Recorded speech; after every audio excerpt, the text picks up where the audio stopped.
Tin certificate কিভাবে করবেন? অনেকেই ইউটিউবে সার্চ করেন টিন সার্টিফিকেট কিভাবে করব কিংবা কিভাবে মোবাইলের মাধ্যমে বা অনলাইনে ঘরে বসে কিভাবে টিন সার্টিফিকেটের জন্য আবেদন করব। তাদের জন্য আজকের এই ভিডিওটি। আজকের এই ভিডিওতে আমি আপনাদেরকে দেখাবো কিভাবে মোবাইলের মাধ্যমে অনলাইনে ঘরে বসে টিন সার্টিফিকেট করতে হয়। টিন সার্টিফিকেট করা অত্যন্ত সহজ, জাস্ট আপনার এনআইডি কার্ড থাকলেই হবে।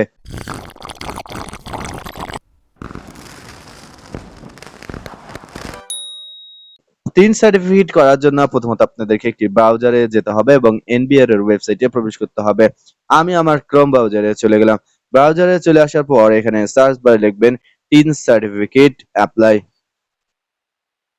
টিন সার্টিফিকেট অ্যাপ্লাই লেখার সাথে সাথে incometax.gov.bd এ ধরনের একটি ওয়েবসাইট পেয়ে যাবেন। এরপর আপনি incometax.gov.bd এই ওয়েবসাইটে প্রবেশ করবেন। ওয়েবসাইটে প্রবেশ করার পর এখন প্রথমত আপনাদেরকে রেজিস্ট্রেশন করতে হবে। রেজিস্ট্রেশন করার জন্য উপরে দেখতে পারবেন হোম, লগইন এবং রেজিস্টার এরকম কতগুলো অপশন রয়েছে। এখান থেকে আপনি রেজিস্টার অপশনে ক্লিক করুন।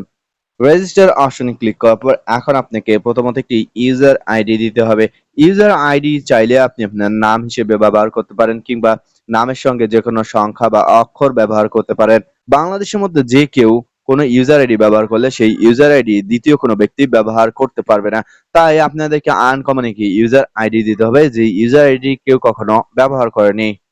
আমি একটি ইউজার আইডি দিলাম এবং দেখতে পাচ্ছেন ইউজার আইডিটি নিয়ে নিয়েছে। যদি ইউজার আইডিটি না নেয় এক্ষেত্রে রেড কালার ধারণ করবে। সেক্ষেত্রে আপনি বুঝতে পারবেন যে এই ইউজার আইডিটি অন্য কোনো ব্যক্তির। সো আপনি অন্য একটি ইউজার আইডি দেওয়ার চেষ্টা করবেন, আনকমন কোনো ইউজার আইডি দেওয়ার চেষ্টা করবেন। এরপর আপনাদেরকে একটি পাসওয়ার্ড দিতে হবে। পাসওয়ার্ডটি মিনিমাম ৮ সংখ্যার হতে হবে। পাসওয়ার্ডে চাইলে আপনি বড় হাতের অক্ষর, ছোট হাতের অক্ষর, ডিজিট কিংবা স্পেশাল ক্যারেক্টার ব্যবহার করতে পারবেন। যেই পাসওয়ার্ডটি এই বক্সে দিবেন সেই পাসওয়ার্ডটি রিটেপ পাসওয়ার্ডটি দিয়ে দিবেন। এরপর আপনি নিচে চলে আসবেন। নিচে চলে আসার পর এখানে সিকিউরিটি কোশ্চেন দেখতে পাচ্ছেন। এখান থেকে আপনি যেকোনো একটি সিকিউরিটি কোশ্চেন সিলেক্ট করবেন। যে সিকিউরিটি কোশ্চেনটি আপনার মনে থাকবে। অনেক সময় যদি আপনি ইউজার আইডি বা পাসওয়ার্ড ভুলে যান সেক্ষেত্রে যদি আইডিটি রিকভার করা লাগে সেক্ষেত্রে কিন্তু আপনার এই সিকিউরিটি কোশ্চেনটি এবং সিকিউরিটি কোশ্চেনের আনসারটির প্রয়োজন হবে। এখানে যে সিকিউরিটি কোশ্চেনটি সিলেক্ট করবেন সেই কোশ্চেনটির আনসার এখানে দিয়ে দিবেন। যেমন আমি এখানে সিলেক্ট করেছি what is your favourite colour, অর্থাৎ আমার ফেভারিট কালার কি।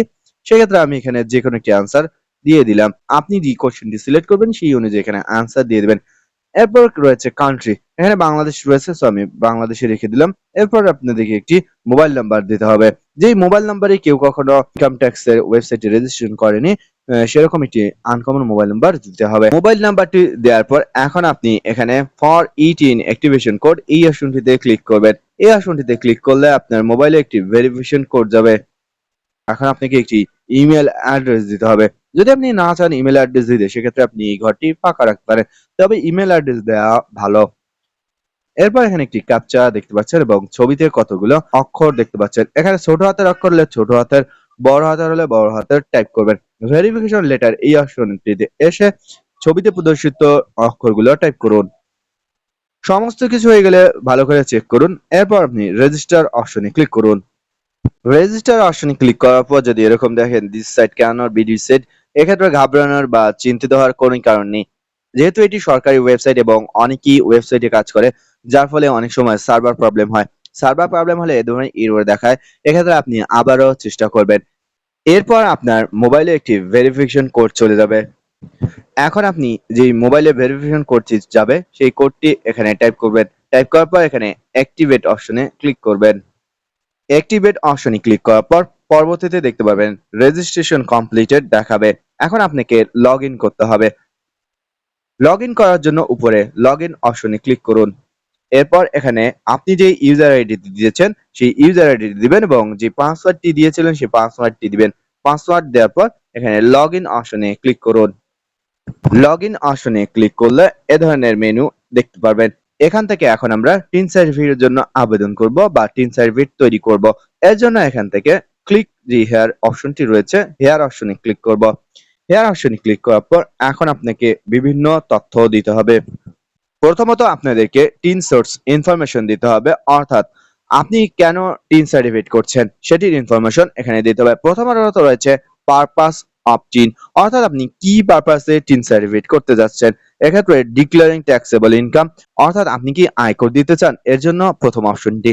যদি আপনি ক্রেডিট কার্ড নিতে চান সেক্ষেত্রে দ্বিতীয় অপশনটি, এবং অন্যান্য কারণ হলে এখানে আদার্স অপশন সিলেক্ট করবেন। এবং যদি আপনি কোনো জমি বিক্রি করেন, কোনো ফ্ল্যাট বিক্রি করেন, সেক্ষেত্রে আপনি সেলিং ল্যান্ড এই অপশনটি সিলেক্ট করবেন। যদি আপনি ফেসবুক, ইউটিউবের জন্য টিন সার্ভিস করে থাকেন সেক্ষেত্রে আদার্স অপশন সিলেক্ট করবেন। এরপর দ্বিতীয়ত টিন অ্যাপ্লাইং ফর, অর্থাৎ আপনি কিসের জন্য টিন সার্টিফিকেট অ্যাপ্লাই করছেন সেটি এখান থেকে সিলেক্ট করবেন। এখানে সিলেক্ট অপশনে ক্লিক করুন। সিলেক্ট অপশনে ক্লিক করার পর যেহেতু আমরা নিজেদের জন্য আবেদন করছি, সো আমরা এখানে ইন্ডিভিজুয়াল বাংলাদেশি এই অপশনটি সিলেক্ট করব। যদি আপনি ফরেনার হয়ে থাকেন বা বিদেশি হয়ে থাকেন সেক্ষেত্রে ইন্ডিভিজুয়াল উইথআউট এনআইডি এই বা ফরেনার এই অপশনটি সিলেক্ট করতে হবে। বিদেশ থেকে কিভাবে টিন সার্টিফিকেটের জন্য আবেদন করবেন সেটি আমি আপনাদেরকে পরবর্তী ভিডিওতে দেখাবো। এছাড়াও যারা প্রতিষ্ঠানের জন্য ব্যবসায়িক ক্ষেত্রে টিন সার্টিফিকেট করতে চাচ্ছেন সেক্ষেত্রে তারা এখান থেকে কোম্পানি বা পার্টনারশিপ ফার্ম এই ধরনের যে অপশনটি আপনার জন্য প্রযোজ্য সেটি সিলেক্ট করবেন। ইন্ডিভিজুয়াল বাংলাদেশি এটি সিলেক্ট করার পর নিচে আপনাদেরকে বি স্টার মার্ক চিহ্নিত অপশনটি সিলেক্ট করতে হবে। এখন যদি আপনার এনআইডি কার্ড থেকে থাকে তাহলে individual Bangladeshi having NID card প্রথম অপশনটি সিলেক্ট করবেন। এরপর এখান থেকে ইনকাম ক্যাটাগরি, আপনি কি করেন, কিভাবে আপনার ইনকাম আসে সেটি এখান থেকে সিলেক্ট করবেন। এই অপশনটি ক্লিক করার পর এখানে সার্ভিস, প্রফেশন, বিজনেস এবং আদার্স অপশন রয়েছে। যদি আপনি চাকরি করেন, হোক সেটি সরকারি চাকরি বা বেসরকারি চাকরি, সেক্ষেত্রে এখানে সার্ভিস অপশন সিলেক্ট করবেন। এবং যদি আপনি প্রফেশনাল কেউ হন, ডাক্তার, ইঞ্জিনিয়ার বা অন্য কিছু, সেক্ষেত্রে এখানে প্রফেশন সিলেক্ট করবেন। এবং যদি আপনি বিজনেস করে থাকেন, ব্যবসা করে থাকেন বা আপনার কোনো ফার্ম থেকে থাকে সেক্ষেত্রে আপনি বিজনেস তৃতীয় অপশন সিলেক্ট করবেন।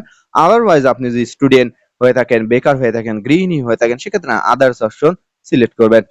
এরপর এখান থেকে ডিস্ট্রিক্ট অফ ইনকাম সোর্স, এখান থেকে আপনি যেখানে অবস্থান করছেন বা যেই স্থানে বসে আপনি ইনকাম করছেন সেই স্থানের জেলাটি এখান থেকে সিলেক্ট করতে হবে।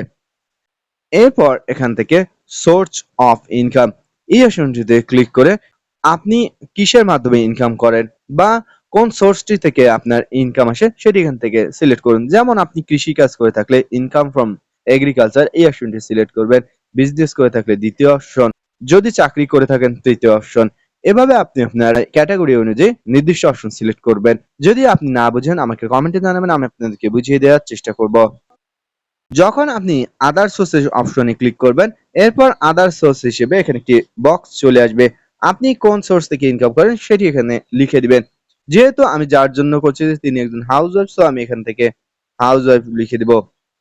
এরপর এখানে নেক্সট অপশনে ক্লিক করবেন। নেক্সট অপশনে ক্লিক করার পর এখন আপনি যে তথ্যগুলো দিয়েছেন সেটিগুলো দেখাবে।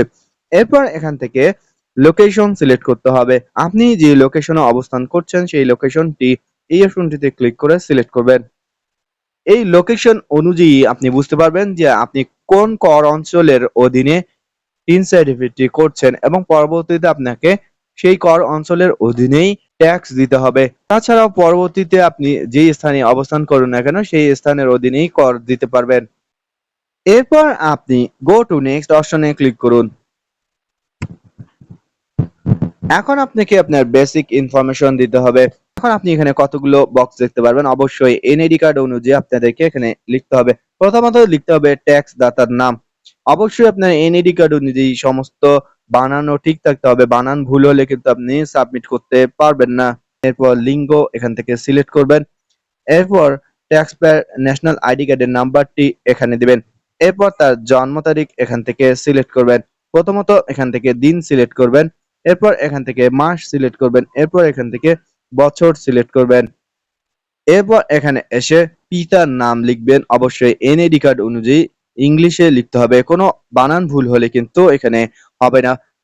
এরপর এখানে মাতার নাম লিখবেন। এরপর স্বামী বা স্ত্রীর নাম এখানে লিখবেন। এরপর আপনার মোবাইল নাম্বারটি এখানে অটোমেটিকলি শো করবে এবং ইমেল আইডিটিও শো করবে।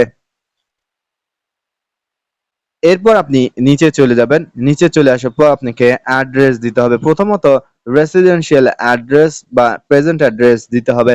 বর্তমানে আপনি যেখানে অবস্থান করছেন সেটি দিবেন। প্রথমত এখানে কান্ট্রি বাংলাদেশ রয়েছে এবং লাইন 1 লাইন 2 রয়েছে। অ্যাড্রেস লাইনে এসে আপনার যদি বাসা নাম্বার থেকে থাকে, রোড নাম্বার থেকে থাকে সেক্ষেত্রে আপনি বাসা নাম্বার, রোড নাম্বার বা ব্লক নাম্বার থাকলে সেটি দিন, অথবা আপনার গ্রামের নাম থাকলে সেই গ্রামের নামটি এখানে দিন এবং লাইন 2 তে এসে আপনার পোস্ট অফিসের নাম দিবেন। এরপর এখান থেকে আপনি ডিস্ট্রিক্ট সিলেক্ট করবেন। ডিস্ট্রিক্ট সিলেক্ট করার পর এখান থেকে থানা সিলেক্ট করবেন। এরপর এখান থেকে পোস্ট কোড লিখবেন। আপনি যদি আপনার পোস্ট কোড না জেনে থাকেন এক্ষেত্রে আমাকে কমেন্টে জানাবেন, আমি আপনাদেরকে আপনার পোস্ট কোড বলে দিব। এরপর নিচে আপনাদেরকে পার্মানেন্ট অ্যাড্রেস দিতে হবে। যদি আপনার প্রেজেন্ট অ্যাড্রেস এবং পার্মানেন্ট অ্যাড্রেস সেম হয়ে থাকে সেক্ষেত্রে এখানে জাস্ট একটি টিক মার্ক দিবেন। আদারওয়াইজ যদি আলাদা হয়ে থাকে সেক্ষেত্রে এখানে টিক মার্ক দিবেন না। এক্ষেত্রে পূর্বের মতো এখানে লাইন 1 লাইন 2 তে আপনি অ্যাড্রেস লিখবেন এবং আপনার থানা বা ডিস্ট্রিক্ট এবং পোস্ট কোড লিখবেন। এরপর এখানে রয়েছে আদার্স অ্যাড্রেস বা ওয়ার্কিং অ্যাড্রেস বা বিজনেস অ্যাড্রেস, অর্থাৎ আপনি যেই ঠিকানায় কাজ করেন কিংবা যেই ঠিকানায় চাকরি করেন বা যেই ঠিকানায় আপনি বিজনেস করেন সেই এরিয়ার অ্যাড্রেস এখানে দিতে হবে। একইভাবে এখানে পূর্বের মতো লাইন 1 লাইন 2 এবং ডিস্ট্রিক্ট থানা এবং পোস্ট কোড লিখতে হবে। সমস্ত কিছু ঠিক থাকলে সমস্ত কিছু চেক করবেন, এরপর go to next A click করবেন। তবে যারা আদার অপশন সিলেক্ট করেছেন, যারা বিজনেস এরিয়া বা কোনো সার্ভিস সিলেক্ট করেননি সেক্ষেত্রে তাদের ক্ষেত্রে এই তৃতীয় অপশনটি ফিল আপ করতে হবে না। ব্ল্যাঙ্ক হয়ে থাকলে এই ঘরগুলোতে আপনাদেরকে কিছুই লিখতে হবে না, আপনি just go to next A click করবেন। নেক্সট অপশনে ক্লিক করার পর আপনাকে পুনরায় ফর্মটি দেখানো হবে। এখন আপনি সমস্ত কিছু চেক করবেন আপনার সমস্ত তথ্য দেওয়া ঠিক রয়েছে কিনা। এরপর এখানে আই হেয়ার বাই এই অপশনটিতে একটি টিক মার্ক দিবেন। এরপর এখান থেকে সাবমিট অ্যাপ্লিকেশনে ক্লিক করবেন। সাবমিট অপশনে ক্লিক করার পর এখানে আয়কর আইন দেখানো হবে। এরপর আপনি এগ্রি থাকলে এগ্রি এন্ড কন্টিনিউ বাটনে ক্লিক করবেন।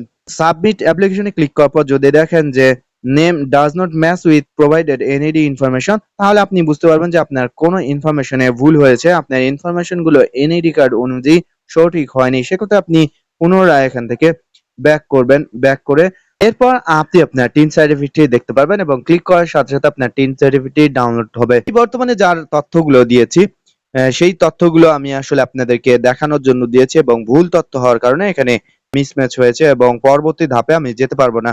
যারা এনআইডি কার্ডের নাম্বার দিয়ে করবো তারা আসলে টিন সার্টিফিকেটের কোনো প্রয়োজন নেই, শুধুমাত্র আপনাদেরকে দেখানোর জন্যই ভিডিওটি তৈরি করেছি। যদি আপনি টিন সার্টিফিকেট ডাউনলোড করতে না পারেন সেক্ষেত্রে অবশ্যই আমাকে কমেন্টে জানাবেন, আমি আপনার সমস্যাটি সমাধান দেওয়ার চেষ্টা করব।